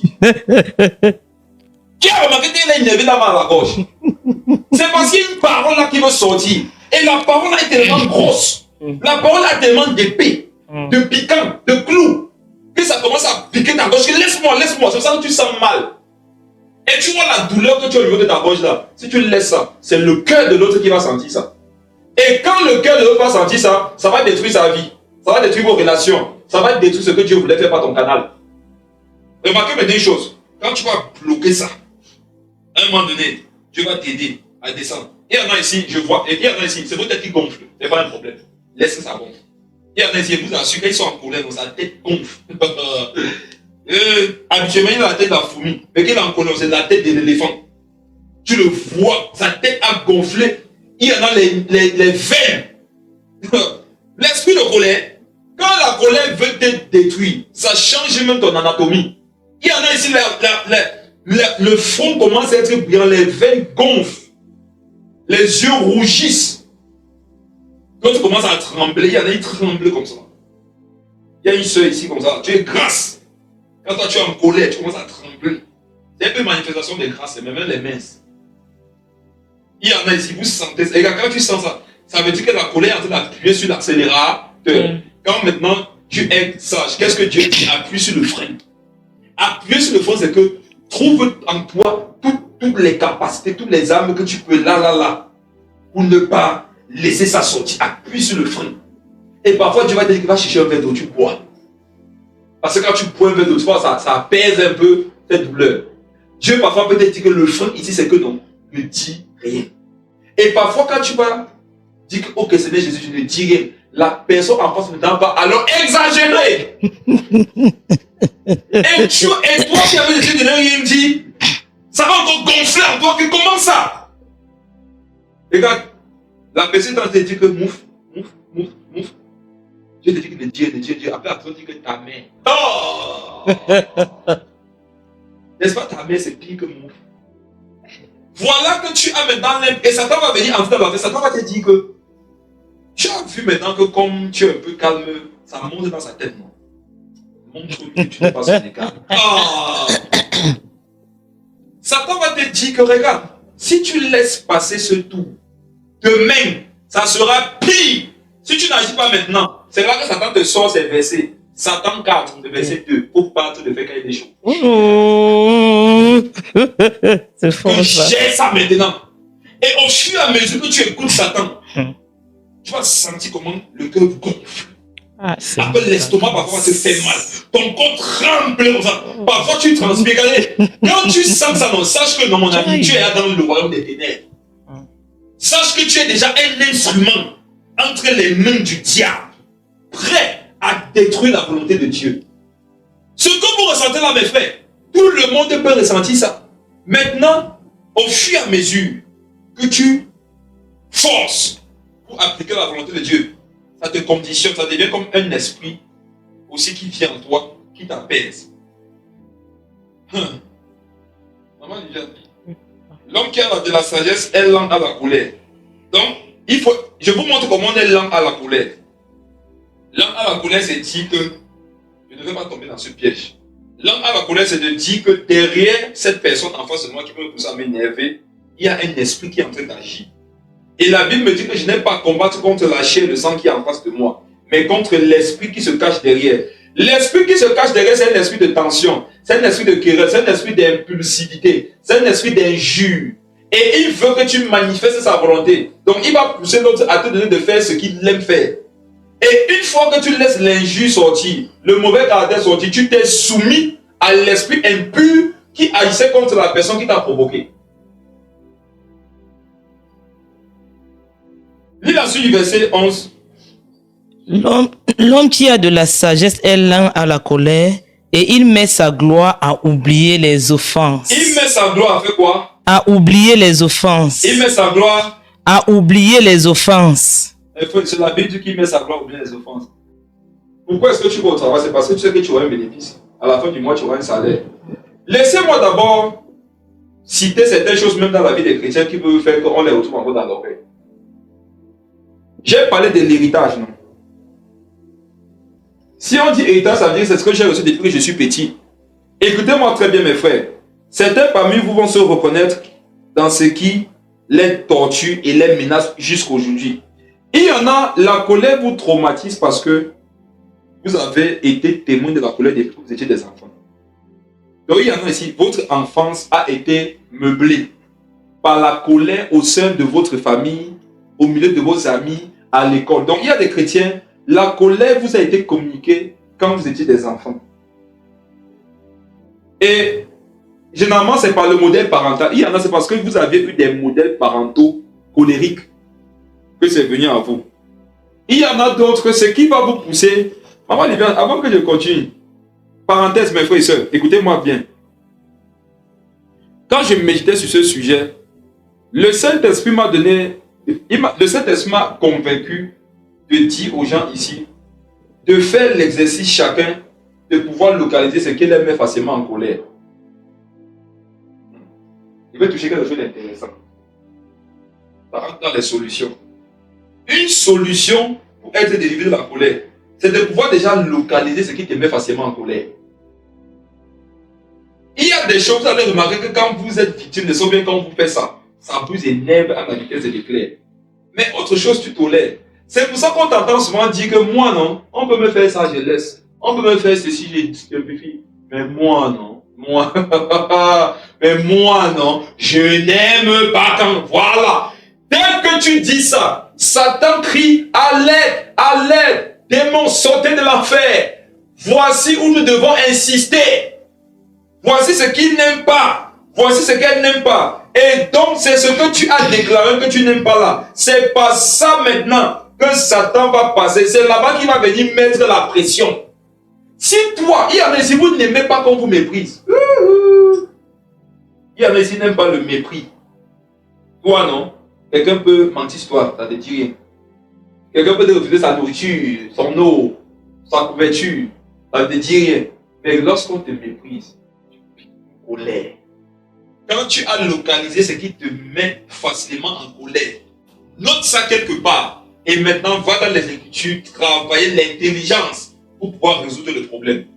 Donc, il y en a, c'est le mépris. Quand vous méprise, vous êtes colérique. Il y en a, c'est la trahison qui vous met dans la colère. Il y en a, c'est le rejet. Il y en a, quand tu les trahis, ça les met en colère. Il y en a, lorsqu'on les rejette, ils ne supportent pas le rejet. Ça les met en colère. Il y en a, ce sont les désaccords d'opinion.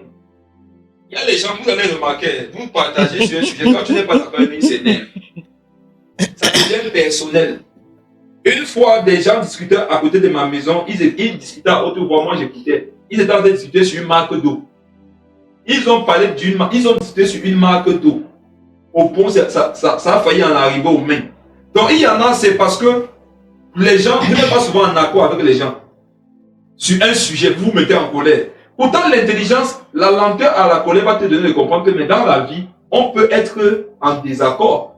On n'est pas obligé dans la vie d'avoir les mêmes pensées, les mêmes avis sur des sujets. Il y en a, ils ne comprennent pas que dans la vie, les gens sont libres d'avoir leur opinion. Non, ils s'énervent. Tu dois penser comme lui. C'est la raison pour laquelle on a appris parfois qu'il y a des personnes qui sont mortes dans des bars. Elle dit que Eto est plus fort que Drogba. Drogba est plus fort que Eto. Non, c'est Eto. Non, c'est Drogba. Après, tu arrives au même. Une affaire qui s'est passée au Cameroun et un a pris la bouteille et cassé pas. Il a piqué le gars. Il est mort. Il arrive en enfer. Pourquoi tu es mort, mon petit? Je supportais Eto. Pourquoi tu es mort? Je supportais Drogba. Donc voilà des personnes qui ont piqué la colère où c'est arrivé au meurtre. Parce que ils ne pouvaient pas avoir la sagesse de dire que dans la vie, on peut avoir des opinions différentes.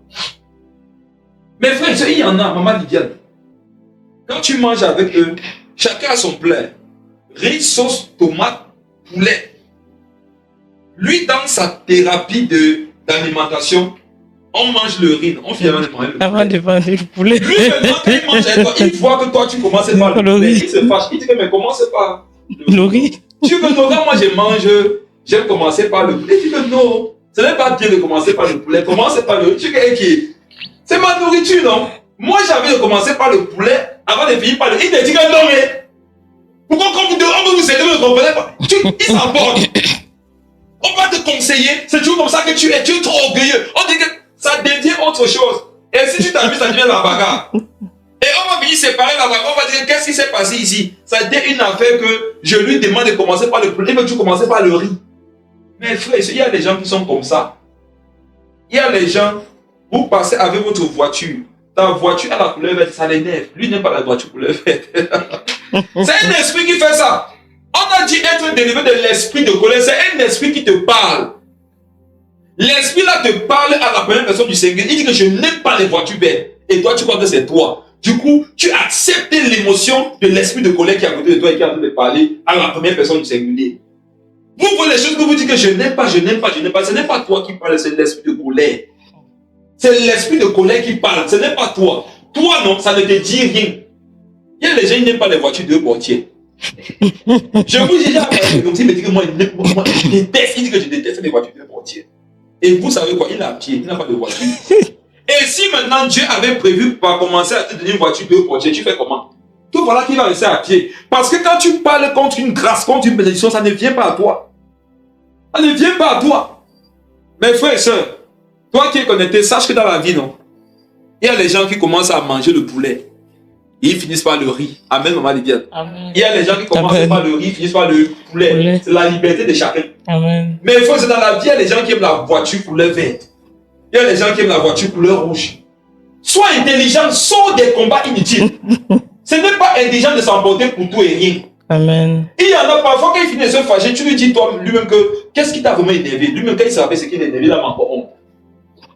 Mais quand tu vois l'engouement qu'il avait, c'était compliqué. Il y en a, ce qui fait en sorte qu'ils se fâchent facilement, c'est quand on les désobéit. Et j'ai remarqué que généralement, ceux qui sont très désobéissants n'aiment pas qu'on leur désobéisse. Je récite, j'ai parlé des blessures de l'enfance, le modèle parental, le mépris, la trahison, le rejet, les désaccords d'opinion. Je parle de la désobéissance maintenant. Il y en a, ils ont horreur quand leur désobéissent. Et je vais vous faire savoir, comment savoir que j'ai en moi une colère qui est manifestée par le fait que je n'aime pas qu'on me désobéisse. Quand tu as demandé qu'on fasse quelque chose, si on ne fait pas à l'instant, tu t'énerves, tu es colérique. Et il y en a, en fait, quand ils vous demandent de faire une chose, non, comme ils sont en train de parler là, vous devez vous lever, vous partez faire ça. Vous êtes colérique. Et il y en a, non, ils vont te demander de faire quelque chose à 12 heures. Si à 12h30 secondes, tu n'as pas fait, la personne se lève et elle n'a pas fait. Mais regarde un peu le sentiment avec lequel la personne fait. Tu vois que c'est la colère, l'esprit de colère qui l'a animé.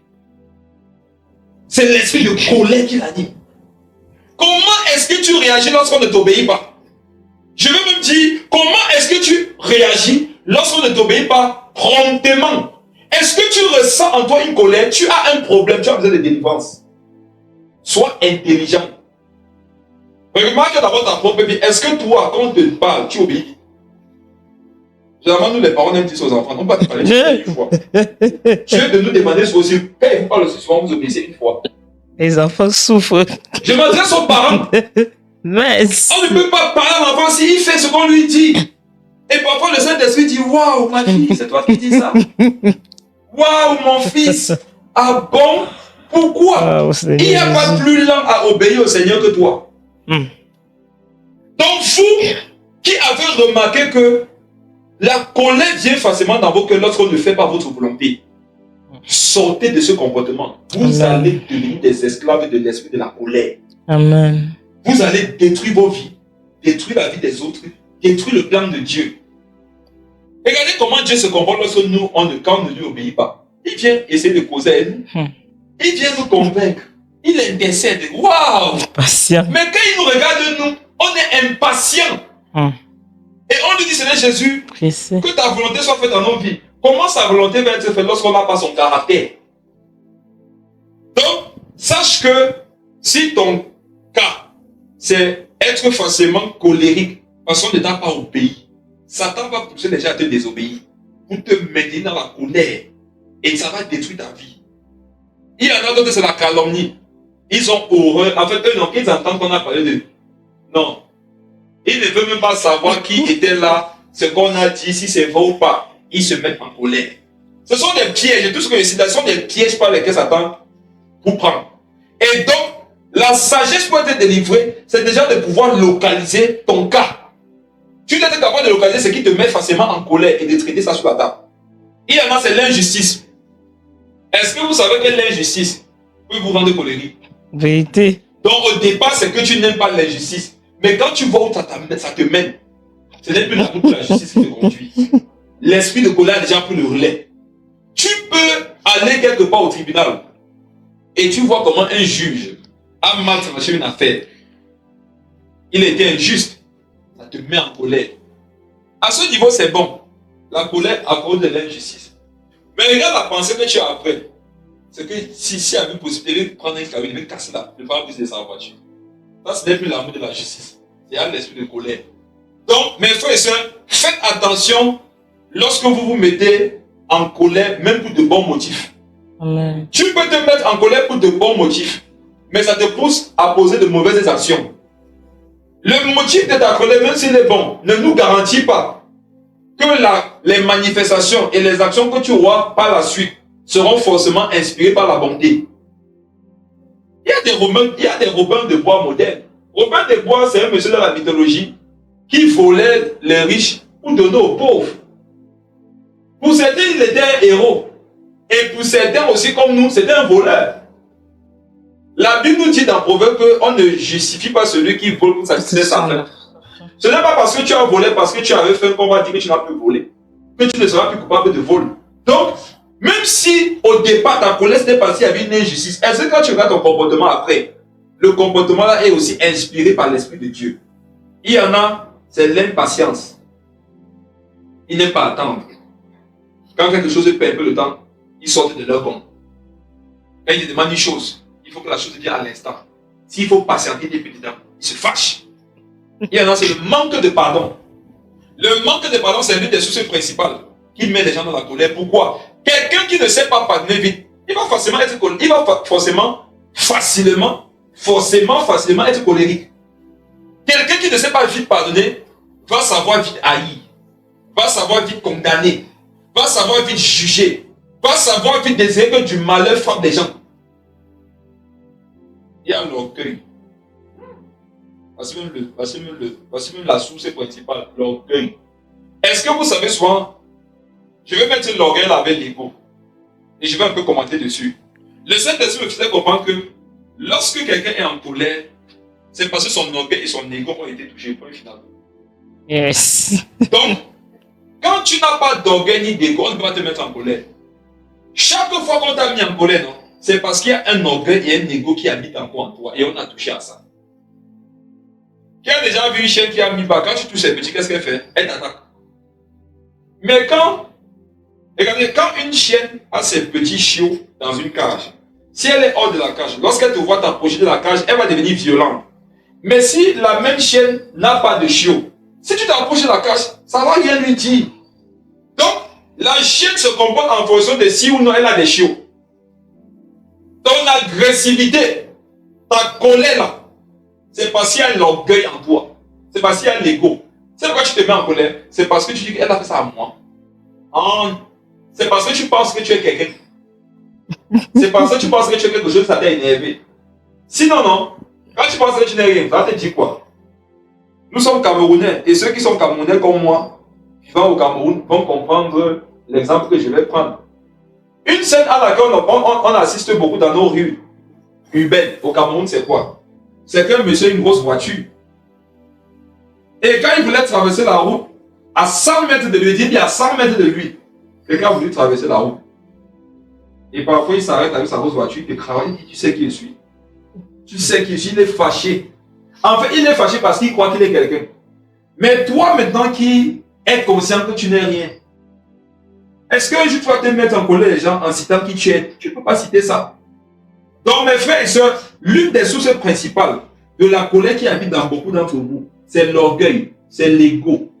C'est qu'on touche à ton ego, c'est ça qui t'énerve. C'est qu'on touche à ton orgueil, c'est ça qui t'énerve.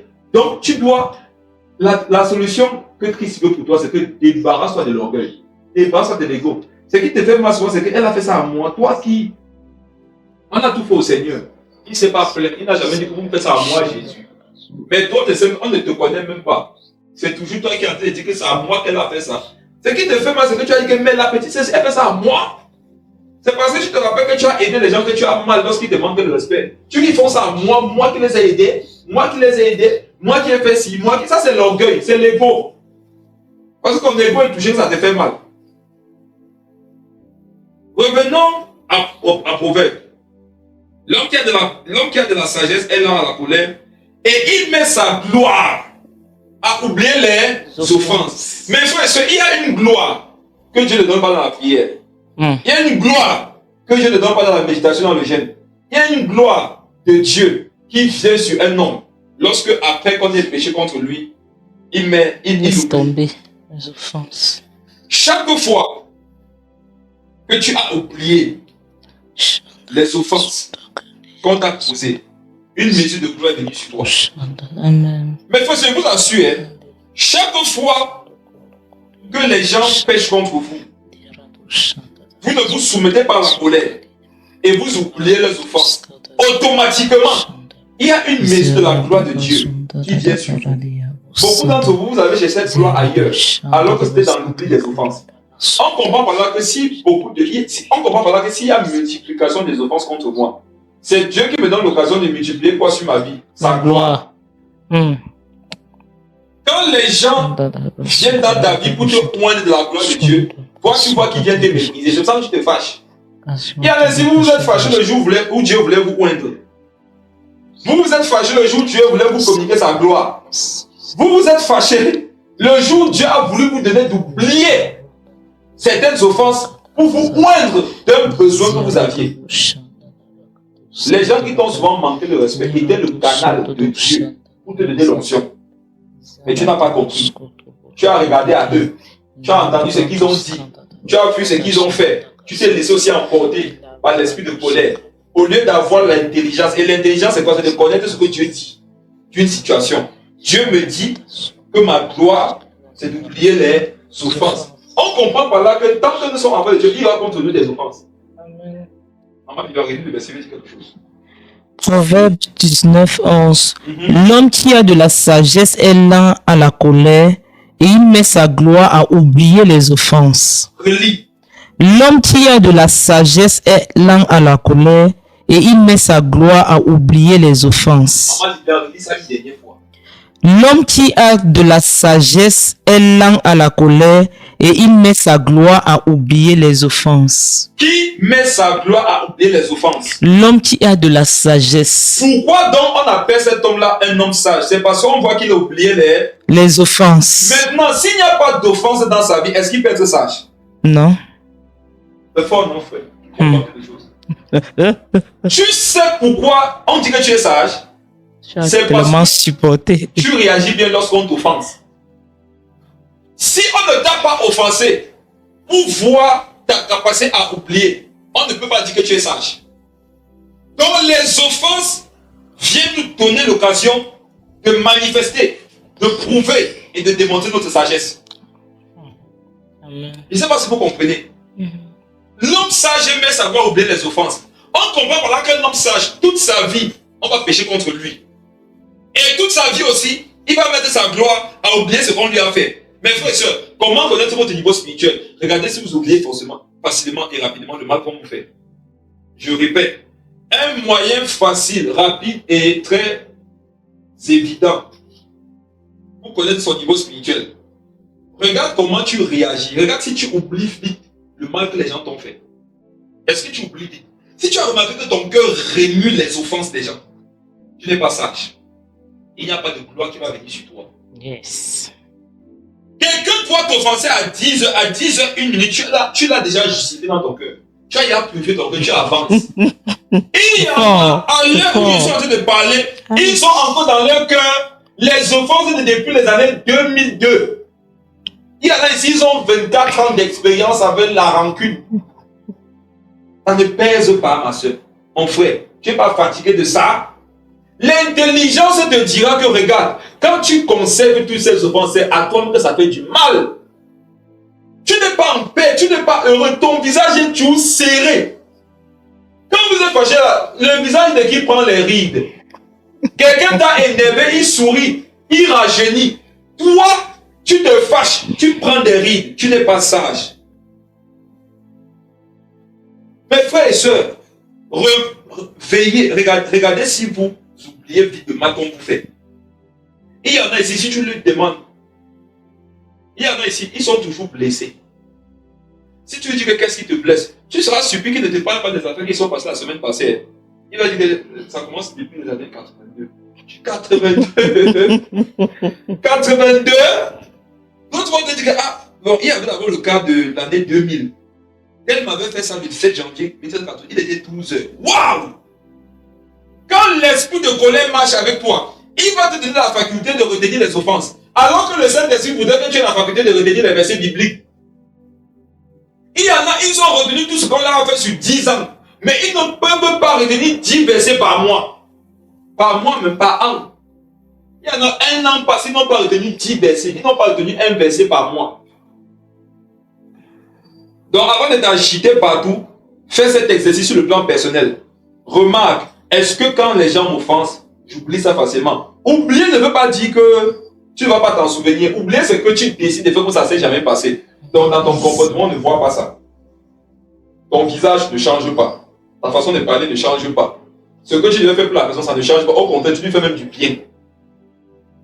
Relis le verset. Ça, c'est un verset. Vous devez bûcher ça. Proverbe 19, le verset 11. Récite ça.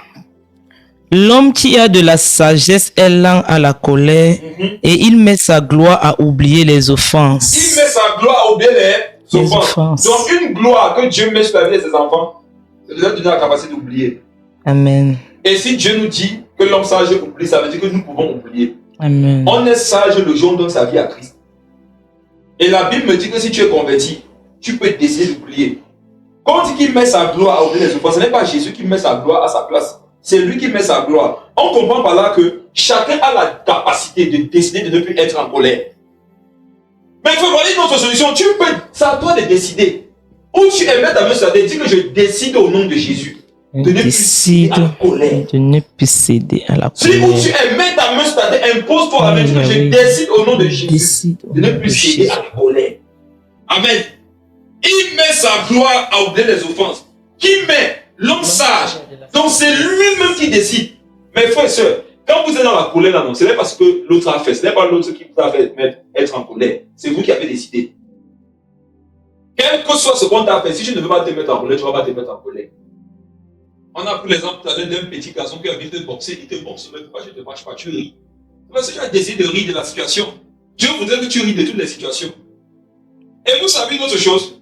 Une chose aussi qui met beaucoup de personnes en colère, c'est quand le monde entier n'est pas au courant de ce qui s'était vraiment passé. Il y a une situation qui s'est passée, non? Tant que le monde entier n'est pas au courant de la vérité, ils ne vont pas laisser. Ils sont fâchés, ils disent qu'il faut qu'on sache. Tu vas souffrir. Dans ce cas-là, ta vie devra être à tout moment, tous les mois, toutes les semaines, tous les jours, le vouloir prouver aux gens que tu n'es pas ça, tu es plutôt ça. Mais c'est fatigant de vouloir prouver des choses aux hommes.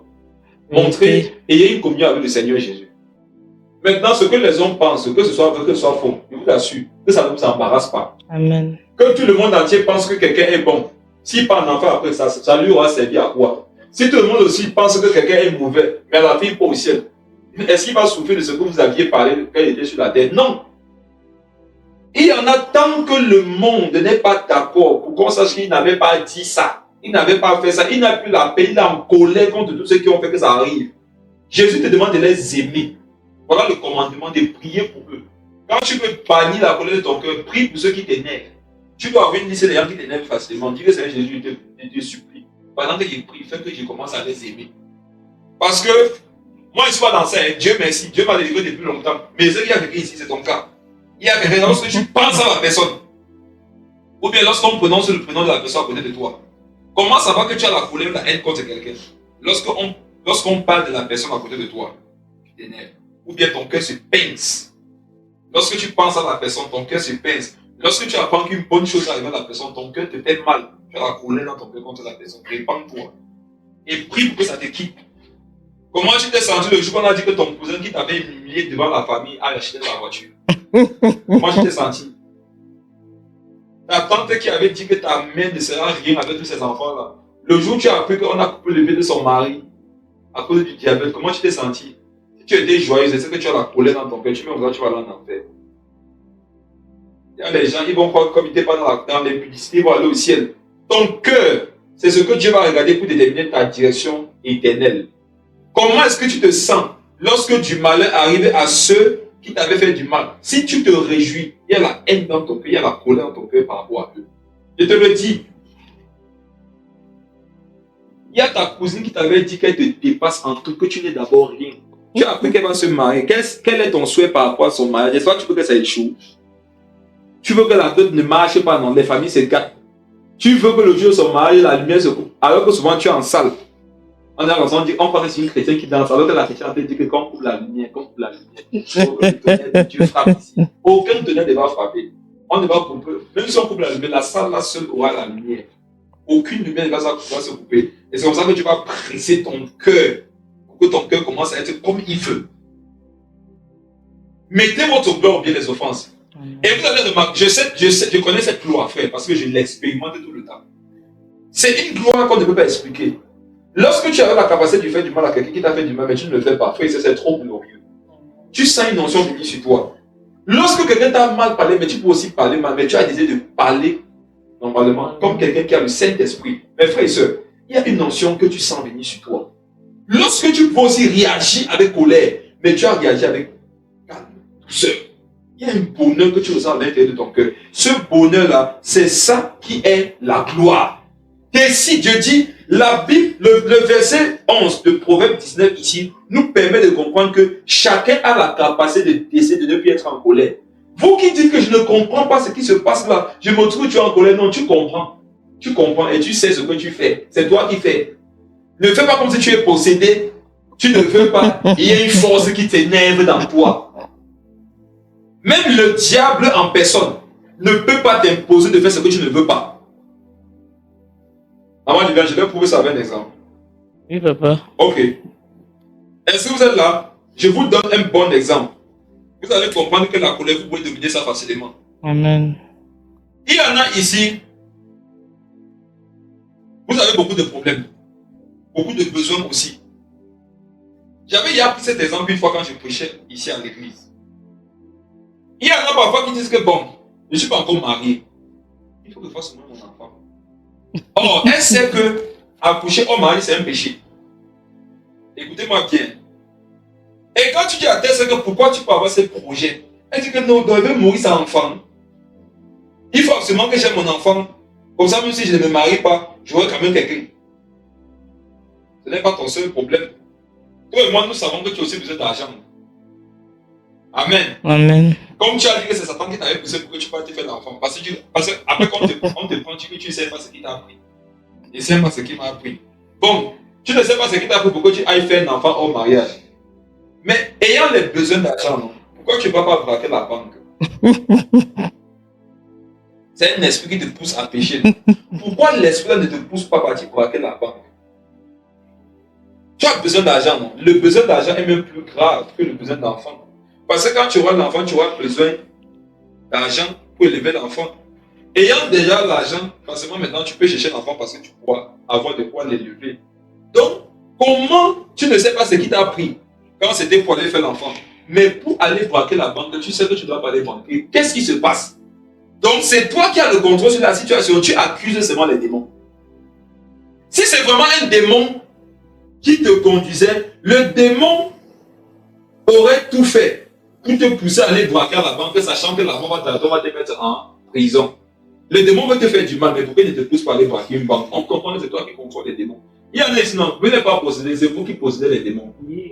Il y en a ici, vous accusez les démons de conduire vos actions, alors que c'est vous qui conduisez les actions démoniaques. Comme tu as besoin d'argent, va braquer en banque.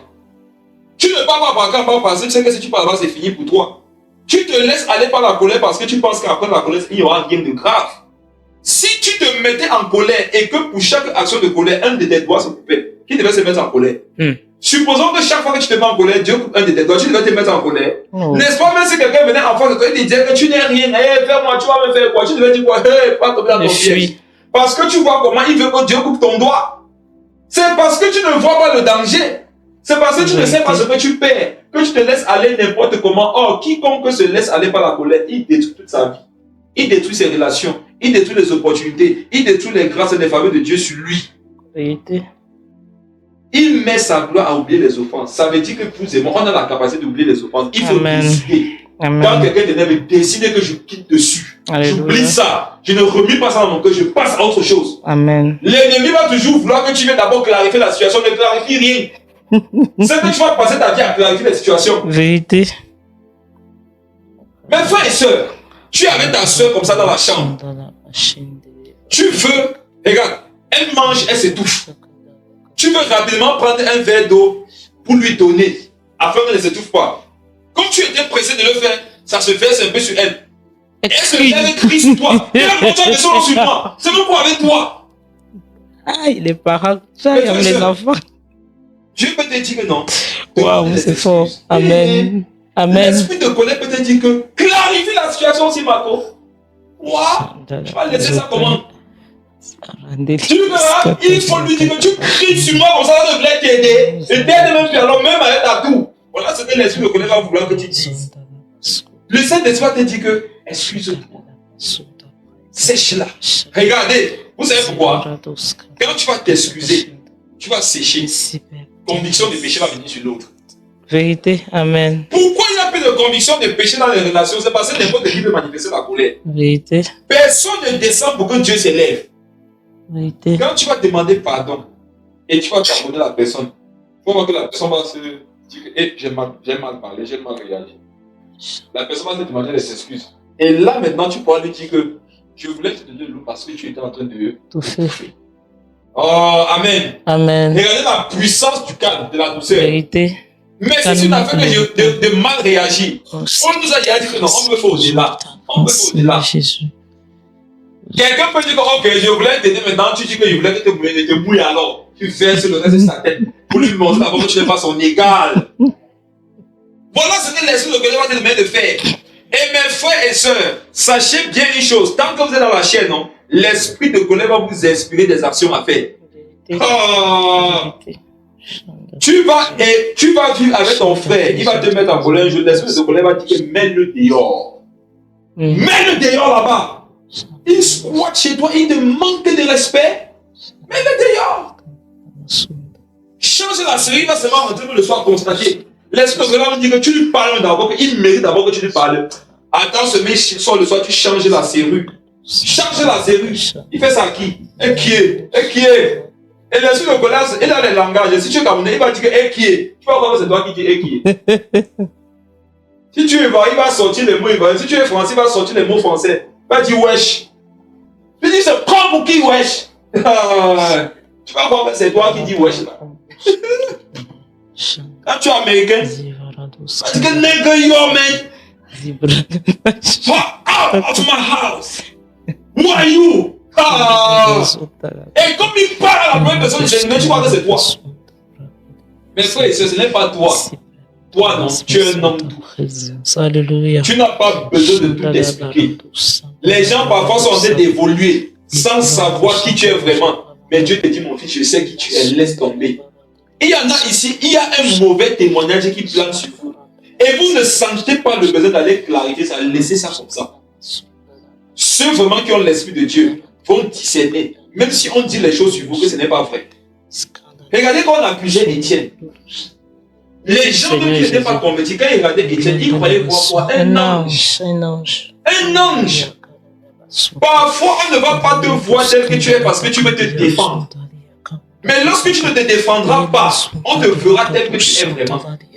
Tel que Dieu t'a établi. Mais il faut ne chercher pas toute la vérité. Il y en a parfois, ils notent même ça sur la feuille. Tous les soucis qu'ils ont eu avec les gens, vous n'êtes pas oublié, ils notent. Il y a eu telle situation. Maintenant, quand tu fais le soir, le gars sort sa liste. Elle sort sa liste. Tu vas voir que ça fait à 12 heures. C'était que après, il y a 14 heures. Tu vas vivre mal. Tu vas détruire ta vie. Comme on va te forcer tout le temps, ça sera maintenant ça ta vie. Tu es magistrat. Tu es un avocat. Ou maintenant, être toujours de vouloir clarifier les situations. Laisse les gens penser ce qu'ils pensent. Il n'y a personne sur la terre si dont on pense seulement ce qui est droit, ce qui est bien, ce qui est juste, ce qui est honorable. Non. Maman, tu viens de dire le verset. L'homme qui a de la sagesse est lent à la colère et il met sa gloire à oublier les offenses. Ma sœur, lis la première partie. L'homme qui a de la sagesse est lent à la colère. Donc la sagesse ne veut pas dire que je ne peux pas ressentir la colère. On dit que l'homme qui a de la sagesse est lent à la colère. Ça veut dire qu'il peut avoir la colère. Maintenant, la sagesse, c'est que je ne laisse pas la sagesse à diriger ma vie. Et tu dois décider ça. Tu dois à un moment donné dire que je suis fatigué. La sagesse, tu as assez pourri ma vie. Désormais, je vais essayer l'autre côté. Toute ma vie, j'ai lutté pour avoir raison. Mes frères et sœurs, soyez fatigués de ça. Amen. À un moment donné, mes frères, c'est facile. C'est facile tout le temps de discuter pour avoir raison. C'est facile. Toutes les situations, il faut que tu débattes, il faut que tu apportes des arguments, il faut que tu gueules, il faut que tu querelles pour à la fin avoir raison. Bon, quand tu as raison à la fin, qu'est-ce qui se passe? Donc, comment on sait que tu as raison là? Et puis quoi? Pardon, pensez que j'ai tort, je m'en fous. Les hommes sages n'ont pensé de ce qui vous les savait rien. Ce sont les gens charnels qui s'inquiètent trop de ce qu'on pense. C'est pour ça qu'ils se fâchent pour tout et rien. L'homme qui a de la sagesse est l'homme à la colère. Et il met sa joie à oublier les offenses. Donc chacun de nous a reçu la faculté par l'Esprit de Dieu d'oublier le mal qu'on lui a fait. Alléluia. Tu dois décider à partir de ça de non. J'oublie le mal qu'on me fait. Parce que c'est surtout ça qui met la colère. J'oublie, je ne suis rien. Tout ce que je suis, c'est en Jésus. Vraiment que les gens disent ce qu'ils veulent, qu'ils me fassent ce qu'ils veulent. Je suis. En fait, quand les gens te rappellent, ils te rappellent que tu fais rien. C'est Jésus qui t'a élevé. Jacques le chapitre 1, le verset 19. Ça nous confirme quelque chose par rapport à l'auteur. Jacques le chapitre 1, au verset 19. Proverbe 19, 11 nous demande d'être lent à la colère. Et c'est ça la sagesse. Quand quelqu'un veille à ne pas vite réagir par la colère, Dieu considère qu'il est sage. Jacques 1, le verset 19. Sachez-le, mes frères bien-aimés, que tout homme soit prompt à écouter, lent à parler, lent à se mettre en colère. Vous voyez, on doit être lent à parler, lent à se mettre en colère et prompt à écouter. Donc une manifestation de l'intelligence pour vaincre la colère, c'est quoi? Quand quelqu'un est en colère, il parle, écoute-le. Écoute-le. La Bible dit en Proverbe que l'insensé, quand il s'était, il paraît juste, il paraît sage. Donc le silence a un pouvoir. Amen. Le silence a une gloire. Il ne faudrait pas que les gens vous maîtrisent, frère. Voici un point important. Il y en a, les gens vous maîtrisent déjà et ce n'est pas bon. Les gens savent que la soeur si, le frère si, le papa si, la maman si, lui non. Si tu appuies, s'il va réagir comme ça, c'est dangereux. C'est dangereux quand l'homme te maîtrise. Jésus disait que ceux qui sont nés de lui, ils sont comme du vent. Alléluia. Tu ne sais ni d'où ils viennent, ni où ils vont. Donc quelqu'un qui marche par le Saint-Esprit, tu ne peux pas le mettre dans une boîte. Il faudrait, mes frères, que quelqu'un t'offense. Et il est convaincu te connaissant que je sais que comme je lui ai fait ci ou ça là, elle va me guetter la nuit. Elle va me verser de l'eau chaude. Curieusement, tu prends toute l'eau tiède et tu viens masser ses pieds. La personne va dire, mais qu'est-ce qui se passe? C'est un piège ou quoi? Ça, c'est tout ma théorie, afin de mieux me poignarder dans le dos. Ta cochon, ceux qui partagent la chambre, on appelle ça quoi? Cochambrière. Ta cochambrière savait que toi, quand vous avez un conflit, tu vas te mettre à crier sur elle, lui rappeler comme elle n'est rien. Mais voilà que curieusement, un jour, vous avez eu un malentendu, elle n'a rien dit. Au contraire, elle a fait à manger, elle t'a servi aussi. Mes frères et sœurs, est-ce que vous savez que vous faites peur quand vous devenez des hommes qui marchent par le Saint-Esprit? Vérité. Quand quelqu'un marche par le Saint-Esprit, il est vrai. Vérité. On savait que toi, quand t'énerves, faut que tu cries. Tu agis.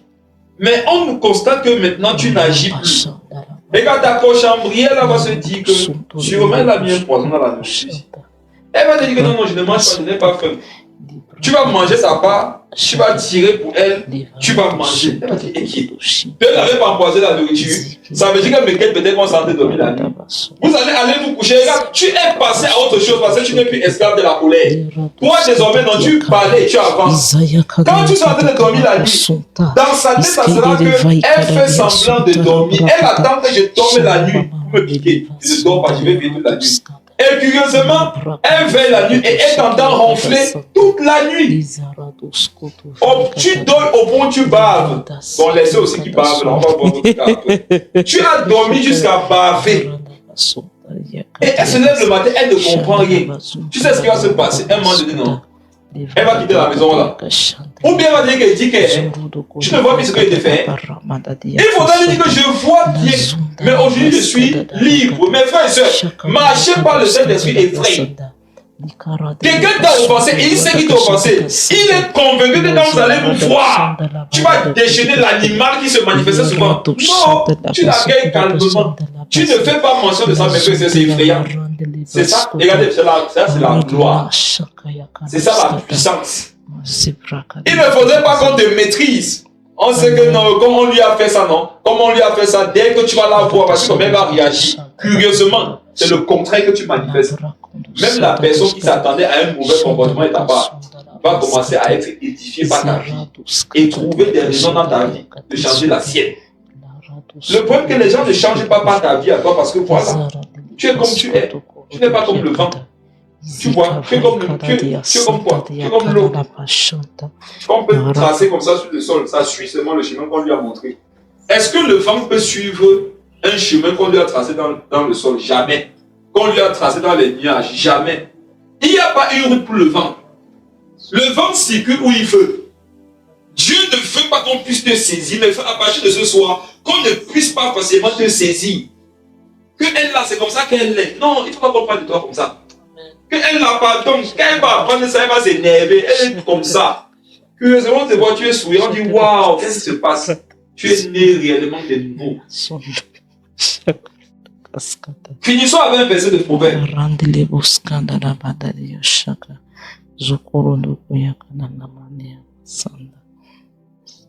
Proverbe.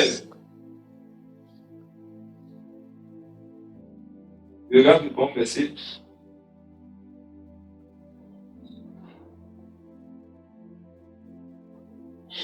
Proverbe 16, verset 32.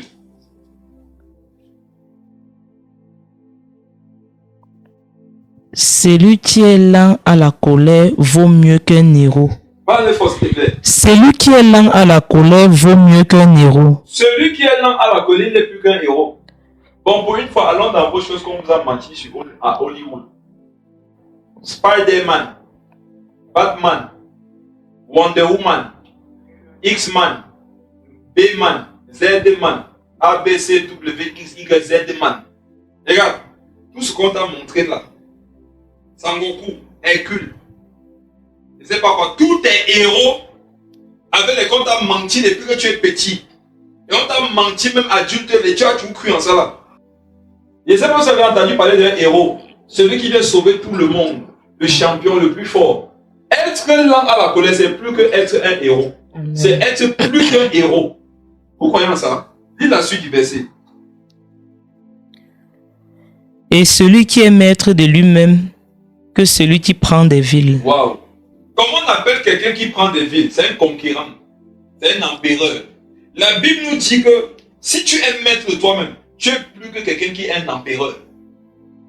On comprend voilà qu'être maître de soi-même, c'est quelque chose de rare aujourd'hui. Beaucoup de personnes ne sont pas maîtres d'elles-mêmes. Beaucoup de personnes ne sont pas maîtres d'eux-mêmes. On comprend par ce verset que Jésus voudrait que tu sois maître de toi. Or, tu as laissé les gens être maîtres de toi par leur comportement. Tu as laissé les gens être maîtres de toi par leurs paroles. Tu as laissé les gens être maîtres de toi par leurs offenses. Lorsque tu agis en fonction des offenses des gens, leurs paroles, tu es devenu l'esclave. Or, Jésus voudrait que tu sois maître de toi-même. Maître de toi-même, c'est que, quel que soit ce que je vais faire, je ne vais pas le faire à cause de l'autre. Je veux le faire à cause de celui qui est en moi. Quand on dit être maître de soi-même, c'est être maître par Christ. Amen. Parce que Christ maintenant et toi, vous faites un. Tu dois être maître de toi. Finissons avec un autre verset, un dernier. Proverbe 14. Le verset 17. Amen.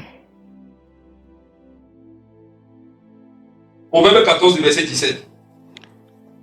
Celui qui est prompt à la colère fait des sottises, et l'homme plein de malice attire la haine. Celui qui est prompt à la colère fait quoi? Fait des sottises. Des sottises, donc des bêtises.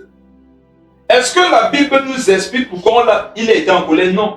Dieu ne veut pas savoir ce qui t'a mis en colère. Dieu dit seulement que si tu es en colère, tu vas faire des bêtises. Même si ce qui t'a mis en colère au départ, c'était quelque chose de compréhensif. C'était une chose raisonnable. À la fin, tu vas te retrouver en train de faire des sottises. Donc la sagesse, c'est de ne pas te mettre en colère pour X ou Y raison. Parce que la Bible prophétise déjà que si tu es prompt à la colère, tu vas faire des bêtises. Donc ne pense pas que toi tu vas être prompt à la colère, tu vas faire ce que Dieu veut. C'est pas possible. Tu veux faire ce que Dieu veut. Tu voudrais être maître de toi-même. Ne te laisse pas emporter par la colère. Quand ça vient, domine ça. La colère, c'est un esprit que tu peux plaquer au sol. Quand on parle de dominer, j'avais regardé on n'a pas le temps de regarder l'étymologie des mots.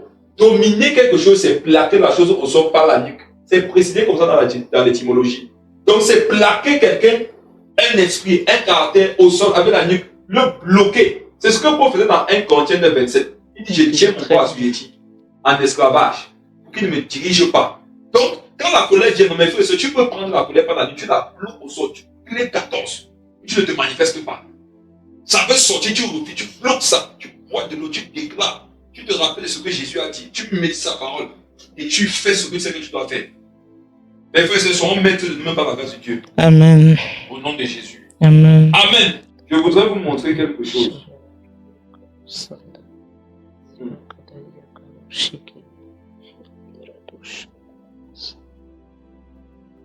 Je vais vous montrer quelque chose rapidement. Tite, verset 1, chapitre 1, verset 7. Mais il faut écouter ça et on va passer à l'autre phase, par la grâce de Dieu. Tite 1, verset Tite 1, le verset 7. Car il faut que l'évêque soit irréprochable, Puis, comme économe de Dieu, qu'il ne soit ni arrogant, ni colère, ni adonné au vin, ni violent, ni porté à un gain déshonnête. est-ce qu'on a dit qu'il ne doit pas avoir la colère? On dit, il faut que l'évêque ne soit ni colère. Ça veut dire quoi? Un évêque peut devenir colère. Fort. On n'a pas dit qu'il ne faut pas qu'il ait la colère. On dit qu'il ne faut pas qu'il soit colère. Mais frère, je finis avec ça. Écoutez bien. Est-ce que vous savez que vous pouvez être la colère? Je n'ai pas le temps de développer ça ce soir. Mais il y a deux dimensions. Tu peux manifester quelque chose. Mais quand tu deviens parfait dans la chose que tu manifestes, tu deviens la chose. On devient au final ce qu'on manifeste beaucoup. On dit ici qu'il ne doit pas être colère. Être colère, c'est une identité. C'est un état. C'est une personne. Donc, le contraire devrait être quoi? Il faut qu'il soit douceur. Il y en a aussi, ils ont tellement été greffés au Seigneur que quand vous les voyez, vous avez l'impression que vous voyez la douceur. Vous connaissez des gens comme ça. Si vous êtes avec eux, c'est comme si la douceur avait pris un corps. Et ce corps-là, c'est eux. Il y en a, eux, c'est la joie. Quand vous êtes avec eux, c'est comme si la joie avait un corps. Et ce corps, c'est leur corps. Il y en a, ils sont colères. Quand vous êtes avec eux, léchez leurs pieds, la colère va se manifester.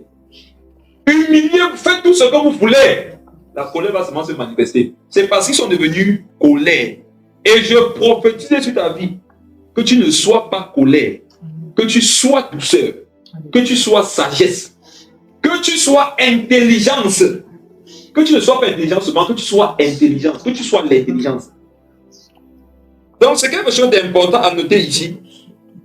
Vous qui ne voulez pas quitter ce caractère par la discipline, par tout ce qu'on a vu, vous allez devenir cette chose.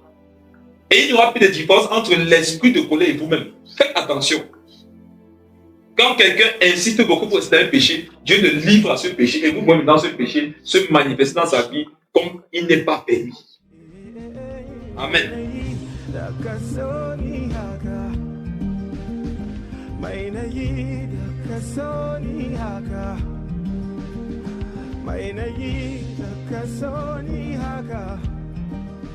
Abin da ya fi godiya shine zan